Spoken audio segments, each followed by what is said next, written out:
Hello guys, good morning. তো আজকে দেখতেই পাচ্ছ আমি কলকাতাতে আছি, একা আছি। যেরকম বলেছিলাম যে দিদিভাই আসেনি এবারে, তো আমি এখন একা।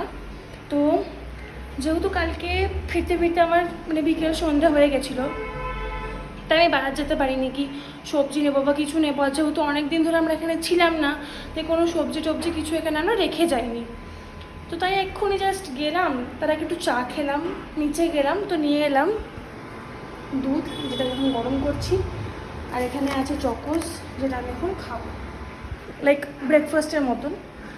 তো এটা এখন খাবো আপাতত, তারপরে দেখবো লাঞ্চে কি আছে না আছে। বাট এটা খাওয়ার পর আমার মনে হয় না যে খুব একটা লাঞ্চের টাইম আমার খিদে পাবে। তো সেই জন্যই এটা আগে খেয়ে নিই, তারপরে যদি খিদে পায় তাহলে লাঞ্চে কিছু ব্যবস্থা করবো, কিছু অর্ডার করে নেবো। অরেলস একবারে বিকালে যখন সবজি কিনতে যাবো তখনই কিছু একটা খেয়ে নেবো।